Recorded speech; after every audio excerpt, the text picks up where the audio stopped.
여러분, 우리가 다 예수님의 제자들인데요, 성경 속 복음서에 보면 예수님의 제자들은 모두 실패자들이었습니다. 예수님의 십자가 고난과 죽음이라고 하는 그 결정적인 순간에 모두 예수님을 버리고 도망갔습니다. 그나마 베드로는 예수님을 멀찍이 따라가긴 했죠.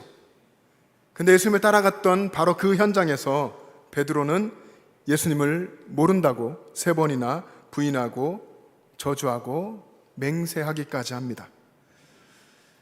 베드로를 포함한 모든 제자들은 예수님의 십자가 앞에서 철저하게 무너졌습니다. 3년 동안의 예수님과의 동행, 그 모든 것을 정말 수포로 돌려버린 완전한 실패자들이었습니다. 근데 예수님은 그런 제자들의 인생을 바꾸어 주셨죠. 예수님을 버리고 예수님을 부인하고 저주하고 맹세하고 도망친, 그래서 완전한 실패자로 끝날 수 있었던 제자들을 친히 찾아오셔서 예수님을 위해서 목숨까지도 바치는 그런 예수님을 사랑하고 헌신하는 제자로, 참다운 제자로 변화시켜 주신 것입니다. 오늘 본문의 베드로는 여러분도 아시다시피 베드로가 예수님 만난 순간부터 예수님을 위해서 마지막 순교하기까지 베드로는 정말 역동적인 삶을 살았습니다.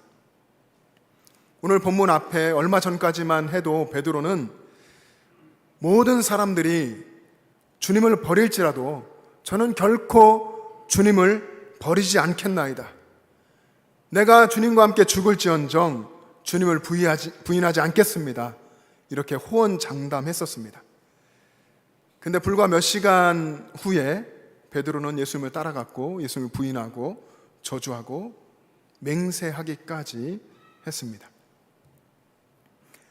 오늘 본문 요한복음 21장에 보면 그 실패자 베드로가 부활하신 예수님을 만났습니다. 이미 만났죠. 그런데 만났음에도 불구하고 이 베드로는 여전히 다른 제자들, 성경에 보면 도마, 나다나엘, 그리고 야고보와 요한, 다른 제자 둘, 이 6명의 제자들을 선동해서 고기 잡는 어부의 삶으로 다시 돌아갔습니다. 베드로가 말했죠. 나는 물고기 잡으러 가겠다. 나는 물고기나 잡으러 가련다. 다른 제자들도 그럼 우리도 같이 가겠다. 이렇게 했을 때 베드로는 그 제자들을 다 데리고 갈릴리 어부의 삶으로 돌아갔습니다. 그렇게 7명의 제자들은 시리에 빠져 낙담하고 좌절해서 돌아간 그 갈릴리 호수에서 밤을 지새며 빈 그물을 던지고 빈 그물을 다시 끌어올리는 그런 실패의 밤을 보내고 있었습니다. 모든 희망을 상실한 바로 그 시간에 예수님이 찾아오셨습니다. 단 한 마리의 물고기로도 잡지 못한 그 실패의 자리에 예수님이 찾아오신 겁니다. 얘들아, 물고기가 있느냐? 그물을 배 오른편에 던져라. 그리하면 잡으리라. 예수님의 음성에 제자들은 순종했고 그물을 끌어올릴 수 없을 정도로 많은 물고기를 잡게 됩니다. 잡은 물고기를 가져다가 숯불에 구워서 나눠 먹고 떡을 나누어 먹고 이렇게 조반을 드신 후에 예수님이 베드로에게 물으셨죠. 요한의 아들 시몬아, 내가 나를 사랑하느냐? 예수님이 이 말씀을 꼭 베드로에게 묻고 싶었던 것입니다. 그리고 요한의 아들 시몬아, 여러분 그냥 베드로야 부르지 않고 요한의 아들 시몬아, 정말 예수님이 베드로를 사랑하시고 또 애정을 담아서 부르신 것이죠. 오늘 본문 15절을 같이 한번 읽겠습니다. 15절입니다. 시작. 그들이 조반 먹은 후에 예수께서 시몬 베드로에게 이르시되 요한의 아들 시몬아, 내가 이 사람들보다 나를 더 사랑하느냐 하시니 이르되 주님 그러하나이다. 내가 주님을 사랑하는 줄 주님께서 아시나이다. 이르시되 내 어린 양을 먹이라 하시고. 아멘. 여러분, 예수님이 3번이나 똑같이 물으셨습니다. 내가 나를 사랑하느냐? 내가 정말 나를 사랑하느냐? 나를 향한 너의 사랑, 그것이 진실하냐? 예수님을 3번 부인한 베드로에게 이 3번의 질문을 통해서 예수님을 향한 사랑을 회복시켜 주십니다. 그리고는 내 양을 먹이라. 주님의 양들을 베드로에게 부탁하시며 목양의 새 사명을 주신 겁니다. 여러분, 복음서에 등장하는 베드로를 설명하는 여러 가지 수식어가 있습니다. 아마 이렇게 얘기할 수 있을 것 같습니다.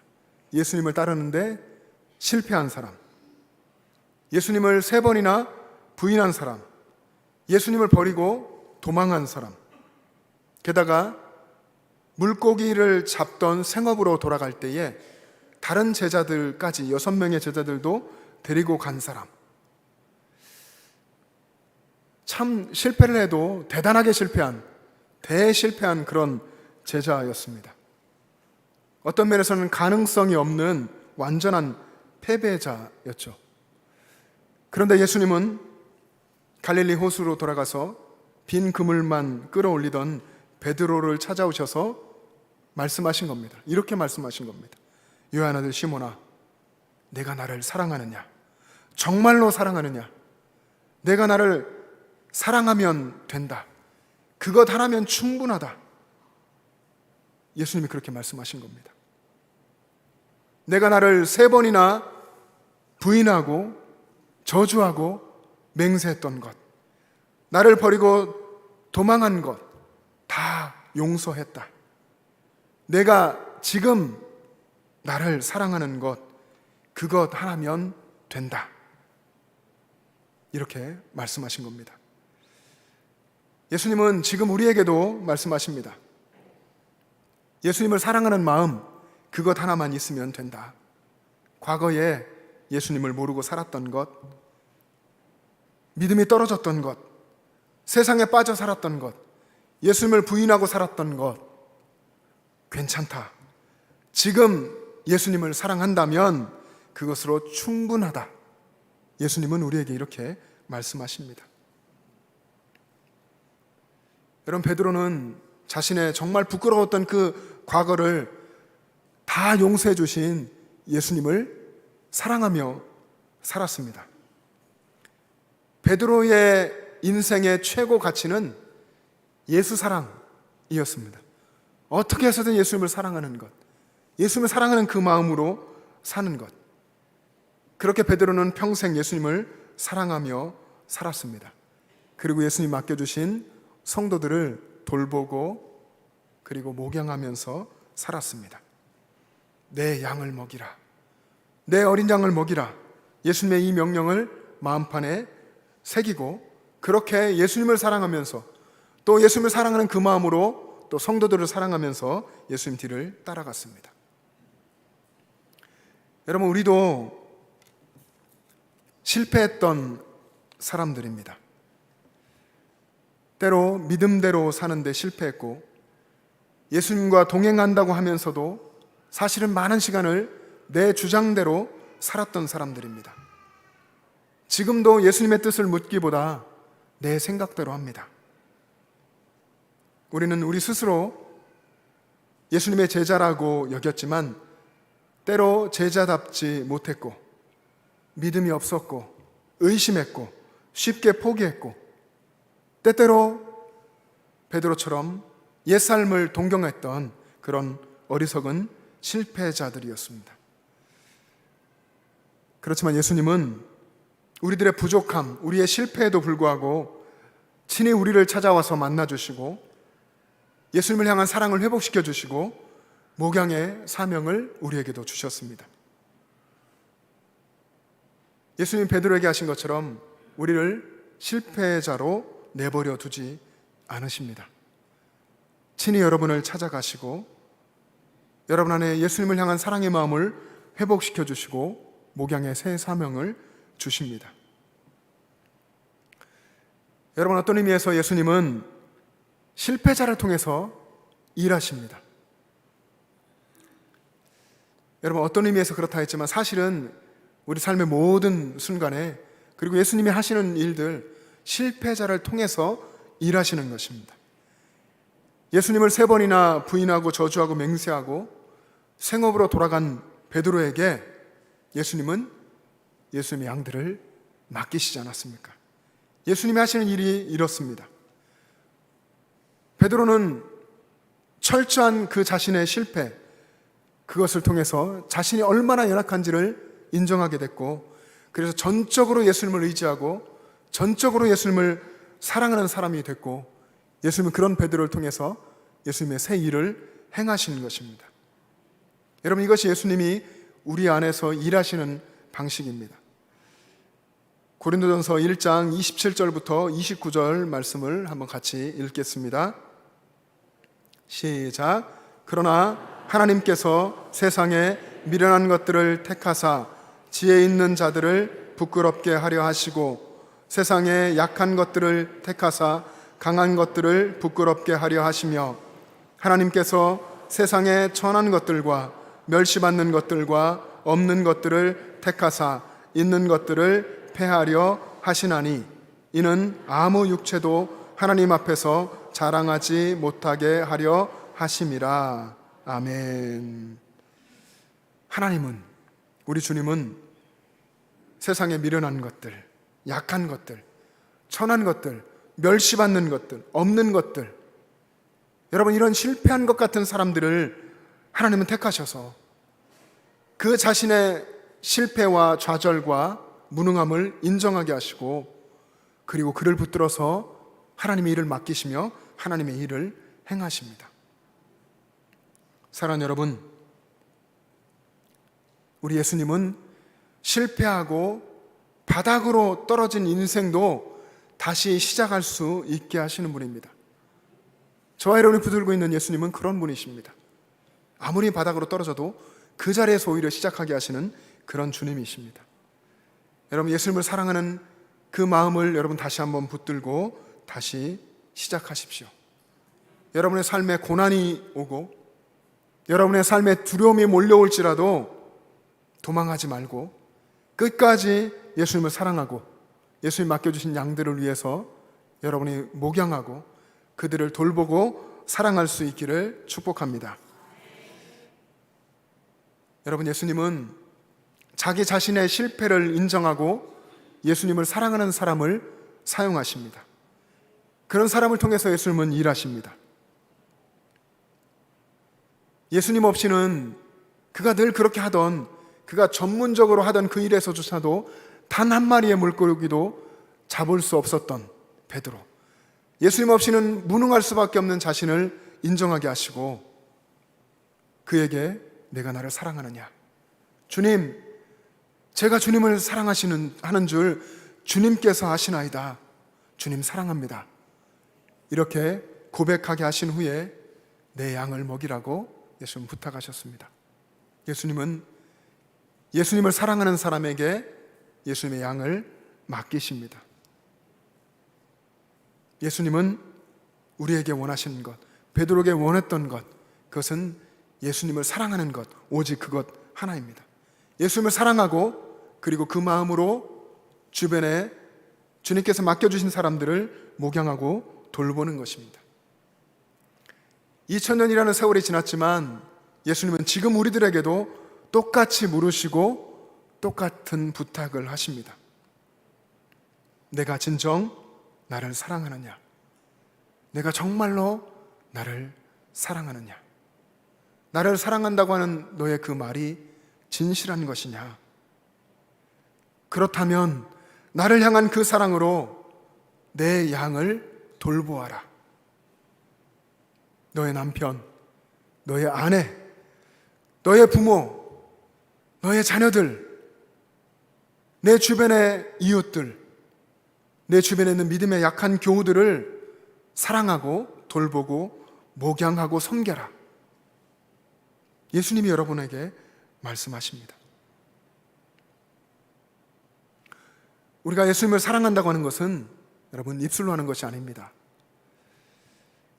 예수님을 향한 마음 중심에 뜨거운 고백으로 하는 것이고, 그리고 진지한 여러분들의 삶으로 증명해 내는 것입니다. 사랑하는 영천제일 가족 여러분, 예수님을 여러분 정말 마음 깊이 뜨겁게 사랑하고 맡겨주신 양들을 진실하게 목양하고, 그래서 예수님을 향한 여러분의 사랑을 삶으로 증명해 내시기를 축복합니다. 그리고 이런 분들이 우리 교회 안에 점점점 많아져 가기를 소망합니다. 여러분, 성경에 기록된 구약도 그렇고요, 신약, 복음서, 사도행전, 또 그 이후의 교회 역사들을 보면 어떤 사람이 예수님을 위해서 일하고 어떤 사람이 예수님을 위해서 살았습니까? 예수님을 사랑하는 사람입니다. 정말 예수님을 사랑하는 사람. 그래서 우리가 정말 해야 되는 것은, 오늘 우리의 이 시대에 우리의 삶에서 해야 되는 것은 예수님을 정말로 사랑하는 것입니다. 여러분, 삶에서 예수님을 사랑하며 오셨습니까? 너무 잘하셨습니다. 그리고 지금부터 더 예수님을 사랑하십시오. 그것 하나면 충분합니다. 평생 충분합니다. 예수님을 사랑하는 여러분, 아무것도 없어도, 가진 것 없어도, 세상에서 천대받고 세상에서 멸시받을지라도, 그래도 예수님을 사랑한다면 그것 하나로 충분합니다. 그것을 통해서 예수님께서는 여러분 안에서 새 일을 행하실 것입니다. 여러분, 그런데 예수님을 사랑하는 사람, 어떤 삶을 살게 될까요? 여러분, 예수님을 사랑하게 된 베드로가 어떤 삶을 살았습니까? 오늘 본문에 보시면 여러분, 예수님께서 베드로가 어떤 삶을 살지를 이야기하셨습니다. 오늘 본문 18절 말씀을 같이 한번 읽어보겠습니다. 18절 시작. 내가 진실로 진실로 내게 이르노니 내가 젊어서는 스스로 띠뛰고 원하는 곳으로 다녔거니와 늙어서는 내 팔을 벌리리니 남이 내게 띠띠우고 원하지 아니하는 곳으로 데려가리라. 아멘. 베드로야, 이제 남이 내게 띠띠우고 원하지 않는 곳으로 데려가리라. 너는 네가 원하는 것 하고 싶고 내가 원하는 곳으로 가고 싶지만 주님께서 너를 이끌고 너를 인도하여 갈 것이다. 여러분, 이런 말씀을 하신 겁니다. 어떤 의미에서는 인간적으로 볼 때는 자유가 없는 삶이죠. 자유를 잃어버린 삶 같습니다. 여러분, 여기 있는 우리 모두 350여 명 되시는 여러분들, 누구도 자신의 인생을 자신이 원하는 대로 살 수가 없습니다. 그럴 수 있는 사람은 아무도 없습니다. 그리고 인생 그 자체에는 자신이 원하는 대로 살 수 있는 것이 아닙니다. 그런데 예수님 믿는다고 하면서도 많은 사람들이 자신이 원하는 대로 살고 싶어 합니다. 내가 원하는 대로 살 수 있도록 예수님이 도와주기를 원하고 하나님이 역사해 주시기를 원하는 그런 믿음의 모습으로 삽니다. 여러분, 지금까지 여러분들이 살아오면서 원하는 대로 살지 못한 것이 문제가 아니라 내가 원하는 대로 살려고 했던 것, 내가 원하는 대로 살았던 것, 그것이 문제였다고 하는 것을 우리가 깨달아야 합니다. 내가 원하는 대로, 우리 마음대로 사는 것이 아니라 예수님이 원하시는 대로, 예수님의 뜻대로 사는 것이 은혜이고 그것이 복인 줄로 믿습니다. 예수님의 사랑에 이끌려 살고 예수님이 이끄시는 대로 살고 인도하신 대로 살고 예수님이신 말씀대로 살아가는 것, 그것이 참으로 구원받은 자의 삶이고 은혜고 복인 것입니다. 사랑하는 여러분, 여러분의 인생이 여러분의 마음대로 되지 않는다고 탄식하지 마십시오. 오히려 우리가 탄식해야 할 것은 아직도 내 마음속에 내가 원하는 대로 살려고 하는 이 비신앙이 자리 잡고 있는 것, 그것을 안타까워하고 탄식해야 하는 것입니다. 예수님의 인도하신 대로 살고 예수님의 뜻을 구하고 사는 것을 기쁘게 여기십시오. 성경의 인물들, 우리 믿음의 선배들이 다 그렇게 살았습니다. 아브라함이 하나님의 인도하신 대로 그 본토 친척 아버지 집을 떠나서 하나님 인도하신 대로 살았고, 요셉도 자기 마음대로 되지 않는 그런 인생을 살았습니다. 모세도 그렇게 살았습니다. 다윗도 그렇게 살았습니다. 하나님의 말씀을 대언하며 예언했던 이사야도, 예레미야도 그런 삶을 살았습니다. 오늘 본문의 베드로도 그렇게 살았고, 바울도 그렇게 주님께 이끌려서 내 생각과 뜻대로가 아니라 주님이 인도하시는 그런 인생을 살았습니다. 여러분, 예수님도 겟세마네 동산에서 기도하실 때에 아버지, 나의 원대로 마시옵고 아버지의 원대로 되기를 원하나이다. 여러분, 이렇게 기도하며 우리에게 본을 보여주시지 않았습니까? 그런데 우리들은 어떻게 해서든 우리 뜻대로, 내 생각대로, 내 주장대로 살려고 몸부림 쳤습니다. 그것이 지나온 어쩜 우리들의 삶이었습니다. 그런데 여러분, 이제부터는 예수님이 이끄시는 대로, 예수님이 인도하시는 대로, 예수님이 말씀하시는 대로 사는 것이 복된 것임을 인정하고, 그렇게 예수님을 사랑하고 예수님을 바라보고 예수님을 따라서 예수님께 이끌려 살아가는 여러분 되시기를 축복합니다. 기도하겠습니다.